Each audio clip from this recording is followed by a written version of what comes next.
is up? Welcome to Every Single Guitars, where the goal of this channel is to review every single guitar ever made. Today I have a unique looking guitar. I just realized my introductions, I always say I have an interesting guitar, I have a unique guitar, I have a cool guitar, but I feel like I do. I feel like this is pretty interesting. I'm not gonna lie to you. So today I have a 1981 Gibson Sonex-180 Deluxe edition. I've actually never seen this guitar model or even heard of this guitar model ever. Apparently Gibson released this in 1980, I believe, to 1984, but for not a long period. Clearly, apart from the electronics and the hardware, you know, if you just look at the body, it looks like a Gibson Les Paul. Maybe it's identical to a Gibson Les Paul. You know, even the headstock shape is the same, except for the logo. They use like a different format of a Gibson logo. I've actually never seen this style of logo ever. It says The Gibson Guitar Company USA, but to be honest, I prefer the original Gibson logo. They don't have anything in the middle of the headstock.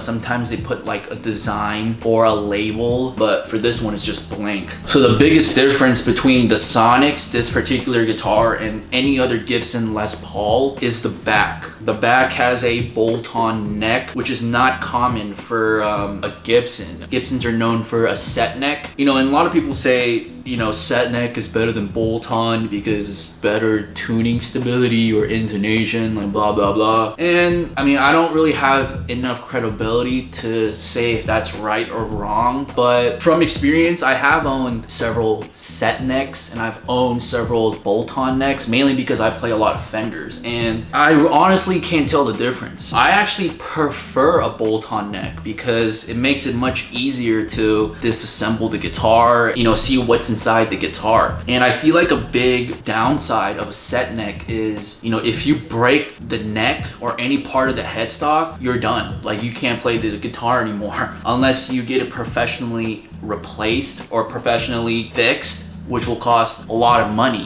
Whereas if it's a bolt-on like this or a standard Stratocaster, you know, let's say you broke the headstock, then you can just get a new neck and play it, no problem. But other than that, this guitar looks pretty similar to a Gibson Les Paul. It has the two-tone and the two volume knobs, just like a traditional Gibson Les Paul. Three-way toggle switch, but rather than being on the top, it's like kind of in the center of the body. One big difference, however, is the switch. I honestly didn't even see the switch in the photo, but when I saw this guitar in person, when I got it in person, I was like, oh, what the hell is this? Is this like a aftermarket kill switch type of thing? You know, after looking at photos online, this came stock with the guitar, with this guitar. And to be honest, I don't really know what this does, like what configurations of the pickup it does, but it's a similar vibe. It's a similar concept to like an S1 selector switch that Fender has on their Strats. Sometimes you can like press on a knob on top of the volume knob and it like does a coil split or whatever. Or, you know, in my 1981 Fender all walnut D Strat, it also has a switch, but rather than a toggle like this, it's a X1 instead of the S1. So you just flick it, you flip the switch, and then it gives you a variety of other tones. That's the best way to describe it. Apparently this is not wood. They use the wood material called Resonwood, and I have no idea what that is. Just from the name, I can tell that it's not really a high quality piece of wood. You know, it's not like a maple wood or like a ash body or like a walnut. Resonwood, it just, to me, it just sounds like some kind of artificial wood, some kind of fake wood. When you look closely at this guitar, there's something a little bit off about the finish. It doesn't look like a regular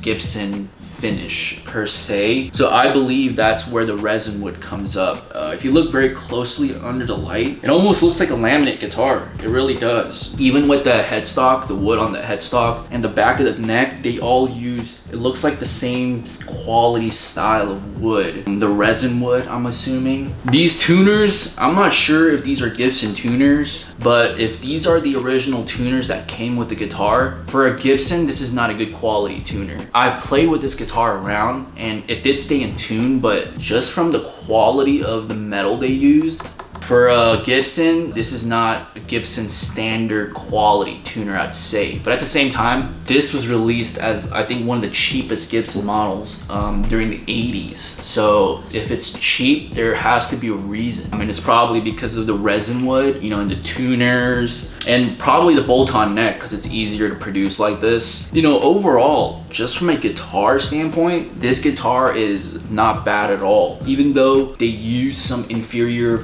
quality parts like this tuner, you know, the wood. I mean, I really don't care about the wood or anything. As long as the guitar sounds good, it's fine with me. You know, obviously for vintage guitars, I do care about how wood looks on some guitars, like on Fenders. If it's like a natural body, which I like a lot, you know, that makes a difference. But you know, if it's like a solid color like this, like black, dude, I don't really care. Nobody can really tell if this is real or fake wood or resin wood. I mean, unless they come like really close to your guitar, like they're not gonna be able to tell. And who would do that? Who would come to your guitar and be like, yo, like let me look at this wood and see if it's resin wood? Nobody would do that. And if they do, I suggest to stay away from that person. But let's see how this guitar sounds. I haven't really played it that much and I'm kind of curious now. So this is volume all 10. This is the bridge with this toggle up, the small toggle up.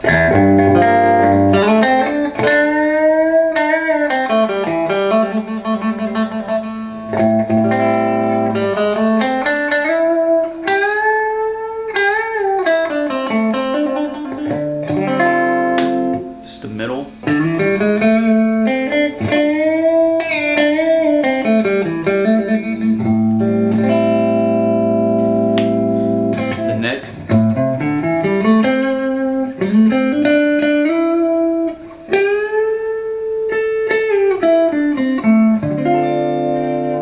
Let's try the middle, but with this toggle on the bottom.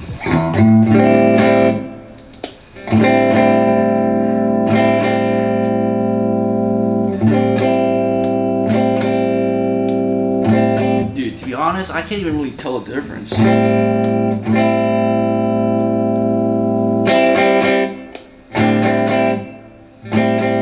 I feel like one is a little bit more muddier. I don't know.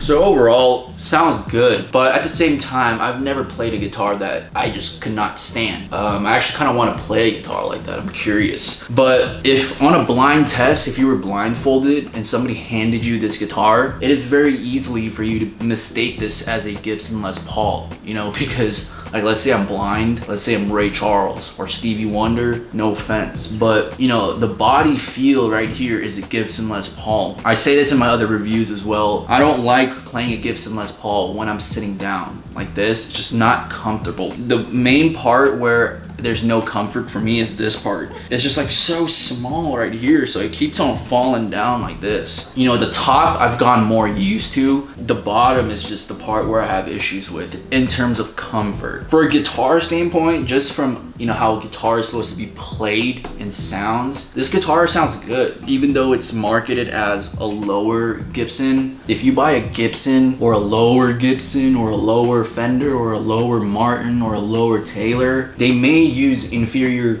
materials on certain parts, but you know, at the same time, they're not gonna give you a piece of shit. Like, it's gonna be a good guitar overall. And it's the same case as this. You know, like I said, the tuners are not Gibson quality tuners, and you know, the wood is not real wood, etc. But the most important thing, in my opinion, for an electric is the pickups. And if the pickups are good, then the guitar will sound good for the most part. And it's the same case as this. Tone, I give this like an 8 out of 10. Maybe like a 7.8. Build, I give this like a 7.3, 7.4, mainly because of these tuners. Like I said, I don't care about the brand of the tuners. I don't care, you know, what they use, but tuners are very important for a guitar. You know, you can have the greatest guitar of all time, but if you put on the shittiest tuners, what's the point? You know, it's like buying a Ferrari, like the body of a Ferrari, and then putting like a Prius engine. Like that's just retarded, you know? Overall, not bad, but I can see why this was marketed as a lower end Gibson, but a pretty interesting piece of Gibson history, I'd say.